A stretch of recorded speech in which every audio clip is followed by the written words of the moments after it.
میمونک یعنی منی آئی کیو میں خوش آمدید، جہاں ہم آپ کے منی آئی کیو کو بہتر بنانے کے لیے کام کرتے ہیں۔ بالکل۔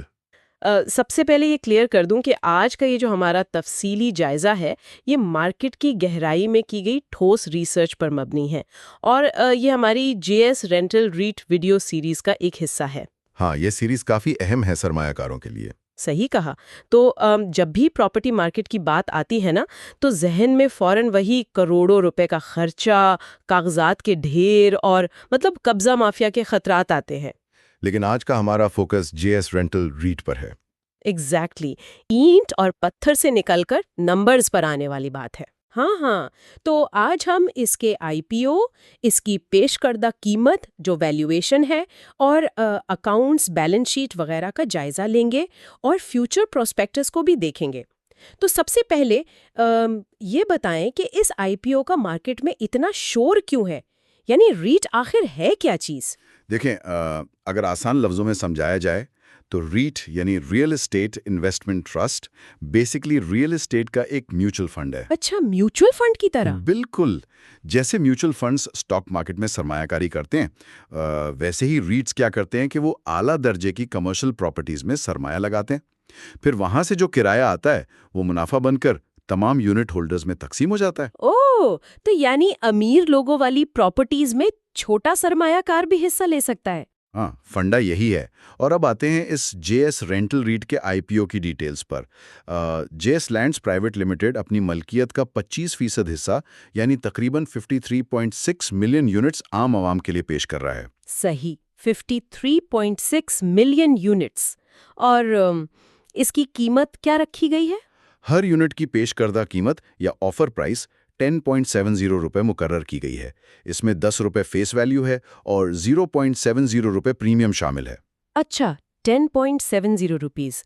لیکن ویٹ، میں اکاؤنٹس دیکھ رہی تھی اور وہاں لکھا تھا کہ اکتوبر 2025 میں ان کی این اے وی یعنی نیٹ ایسٹ ویلیو 10.78 روپے تھی، اور پھر دسمبر 2025 میں وہ گر کر 10.75 روپے پر آ گئی۔ ہاں، یہ فگرز ٹھیک ہیں۔ تو میرا سوال یہ ہے کہ اگر قیمت لگاتار نیچے آ رہی ہے تو 10.70 روپے پر سیل کا ٹیگ لگا کر کیا ہمیں دھوکہ تو نہیں دیا جا رہا؟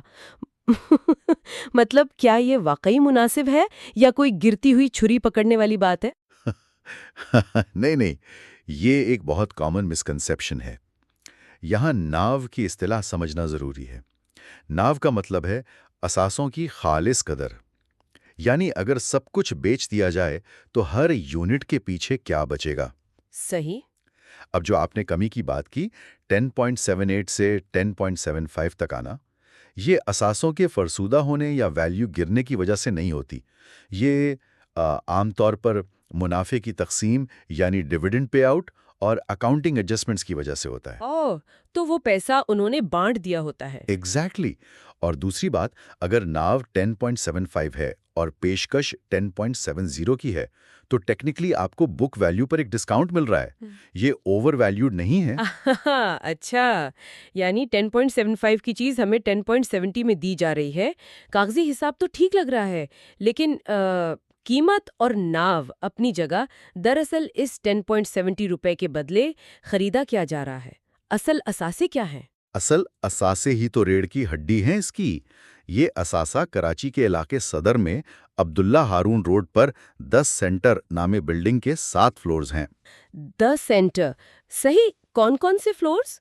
یہ 9 سے لے کر 13 تک، اور پھر 19 اور 20 فلورز ہیں۔ ان کا کل رقبہ ملا کر تقریباً 81,270 مربع فٹ بنتا ہے، اور آپ جانتی ہیں صدر میں ایسی کمرشل جگہ ملنا کتنا مشکل ہے۔ بالکل۔ تو ان 81,270 مربع فٹ کی قیمت کیسے لگائی انہوں نے؟ اس کے لیے ایک بین الاقوامی ادارے سیولز پاکستان سے ویلیویشن کروائی گئی۔ انہوں نے مارچ 2026 میں ان اثاثوں کی قدر تقریباً 2.25 ارب روپے یعنی 2.25 بلین روپے لگائی ہے۔ 2.25 ارب؟ واو! اور انہوں نے جو طریقہ استعمال کیا اسے انکم کیپٹلائزیشن اپروچ کہتے ہیں۔ انکم کیپٹلائزیشن اپروچ، یہ تو کسی مشکل ٹیکسٹ بک کا لفظ لگ رہا ہے۔ اگر میں اس کو عام زندگی کی مثال سے سمجھوں تو یہ بالکل کسی ٹول پلازا یا کسی دکان کے کرائے جیسا سین ہے نا؟ صحیح کہہ رہی ہیں آپ، تھوڑا اور واضح کریں۔ یعنی اگر کسی دکان کا کرایہ اچھا آ رہا ہے تو اس دکان کی قیمت بھی اچھی ہوگی، لیکن اگر دکان بالکل خالی پڑی ہو اور کوئی کسٹمر نہ ہو تو کروڑوں کی دکان بھی بیکار ہے۔ تو مسئلہ یہ ہے کہ ان 7 فلورز پر آخر کتنی دکانیں آباد ہیں؟ ہاں بالکل پرفیکٹ مثال دی آپ نے۔ انکم کیپٹلائزیشن کا اصول ہی یہی ہے کہ قیمت مستقبل کے کرائے سے طے ہوتی ہے، اور جہاں تک ان فلورز کی بات ہے تو یہ خالی نہیں ہے۔ اچھا، کون ہے وہاں؟ بیشتر حصہ پہلے سے ہی مختلف اداروں کے پاس کرائے پر ہے، مثلا جے ایس بینک اور دیگر ایسوسیٹ کمپنیز پہلے سے ان فلورز پر موجود ہیں اور ان کا لگاتار کرایہ آ رہا ہے۔ صحیح، اور باقی فلورز؟ ایک اور بڑا اپڈیٹ یہ ہے کہ 13th فلور ایک عالمی ادارے ریگس کو دیا جا رہا ہے۔ وہاں انٹیریئر اور فٹ آؤٹ کا کام تیزی سے جاری ہے، اور امید ہے کہ فائنینشیل ایئر 2026 کی تیسری سہ ماہی تک یہ مکمل ہو جائے گا۔ ایک سیکنڈ، Q3 FY 2026 تک؟ مارکیٹ میں تو کنسٹرکشن کے مسائل سب جانتے ہیں۔ اگر یہ کام وقت پر پورا نہ ہوا اور کرایہ رک گیا تو کیا ان کی بیلنس شیٹ اور ڈیویڈنڈ کی امیدوں میں مسئلہ نہیں ہوگا؟ یہ رسک بالکل واجد ہے، لیکن یہاں سٹیگرڈ لیزنگ کام آتی ہے۔ یعنی جے ایس بینک جیسی اینکر ٹیننٹ کمپنیز پہلے سے موجود ہیں جو مسلسل کیش فلو دے رہی ہیں۔ اگر ریگس کے فلور میں 1-2 مہینے کی تاخیر ہو بھی جائے تو اینکر ٹیننٹس فنڈ کی آمدنی کو ڈوبنے نہیں دیتے۔ صحیح، یعنی ان کے پاس ایک مضبوط کشن موجود ہے، چلیں اثاثے موجود ہے اور کرایہ آ رہا ہے۔ اب ذرا اکاؤنٹس کی کتابوں اور اس دلچسپ رول کی طرف آتے ہیں جس کی وجہ سے یہ اتنا پاپولر ہو رہا ہے۔ وہ 90% پے آؤٹ رول کیا ہے؟ یہ رول اس پورے ماڈل کی جان ہے۔ ریٹس کے لیے ضروری ہے کہ وہ اپنی قابل ٹیکس آمدنی یعنی ٹیکسیبل انکم کا 90% حصہ سرمایہ کاروں نے بطور منافع تقسیم کریں۔ 90% لازمی؟ جی لازمی، تبھی انہیں ٹیکس کی بھاری چھوٹ ملتی ہے۔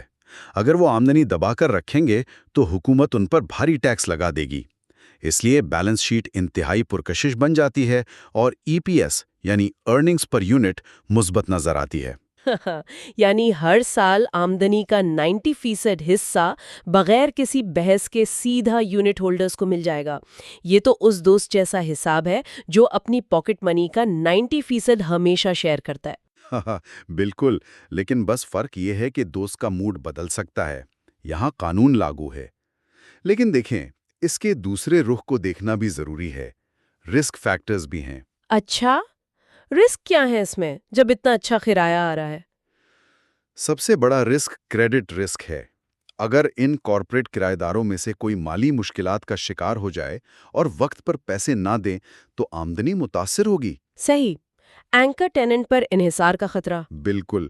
پھر ایک اور بڑا رسک انفلیشن رسک یعنی مہنگائی کا ہے۔ ویٹ، مہنگائی سے تو پراپرٹی کی ویلیو بڑھتی ہے نا، تو یہ رسک کیسے ہوا؟ ویلیو اور کرایہ بڑھتا ہے مگر معاہدے کے مطابق عرصے بعد، لیکن جو مینٹیننس ہے، بجلی، ایچ وی اے سی اور سیکیورٹی کے اخراجات، وہ فوراً اور تیزی سے بڑھتے ہیں۔ اگر ایکسپینسز انکم سے زیادہ بڑھ گئے تو پروفٹ مارجن کم ہو جائے گا۔ او، یہ پوائنٹ واقعی غور کرنے والا ہے۔ اور سب سے اہم لیکوڈیٹی رسک ہے۔ کاغذ پر تو پروفٹ نظر آ رہا ہے، لیکن فرض کریں کرایہ دار نے وقت پر بینک اکاؤنٹ میں نقد پیسے ٹرانسفر نہیں کیے۔ اب 90% تقسیم کرنے کا قانون تو لاگو ہے پر بینک میں کیش ہی نہیں۔ پھر تو انہیں اپنی جیب سے یا قرض لے کر تقسیم کرنا پڑے گا، ورنہ ٹیکس کی چھوٹ چلی جائے گی۔ ایگزیکٹلی۔ تو اب یہ سوال پیدا ہوتا ہے کہ اگر سب کچھ اتنا ہی اچھا چل رہا ہے، بلڈنگ بھی آباد ہے اور کرایہ بھی آ رہا ہے، تو جیسٹ لینڈز عام عوام کو حصہ کیوں بیچ رہا ہے؟ آخر اس آئی پی او کی ضرورت ہی کیوں پیش آئی؟ اپنا موٹا پیسہ کیوں شیئر کر رہے ہیں؟ اس کی 3 بڑی وجوہات ہیں۔ پہلی وجہ تو یہ ہے کہ سرمایہ کاروں کا دائرہ وسیع کرنا ہے۔ آئی پی او کے ذریعے میوچل فنڈز اور پینشن فنڈز بھی اس میں حصہ لے سکتے ہیں، جن کی ریکوائرمنٹ ہوتی ہے کہ ایسٹ ٹریڈیبل ہو۔ صحیح، براڈننگ دا بیس۔ دوسری وجہ کارپوریٹ گورننس کو بہتر بنانا ہے۔ جب ایک ادارہ اسٹاک ایکسچینج اور ایس ای سی پی کے نیچے آتا ہے تو وہاں ٹرانسپیرنسی اور شفافیت بڑھ جاتی ہے۔ بالکل، ہر چیز پبلک ہو جاتی ہے۔ اور تیسری اور سب سے اہم وجہ پرائز ڈسکوری ہے۔ روزانہ ٹریڈنگ سے مارکیٹ خود طے کرتی ہے کہ ان یونٹس کی صحیح قیمت کیا ہونی چاہیے، جو ادارے کے لیے بہت ضروری ہوتا ہے۔ اچھا، اور ان کا آگے کا کیا ارادہ ہے، یعنی فیوچر پرسپیکٹو کے بارے میں ان کی کیا اسٹریٹجی ہے؟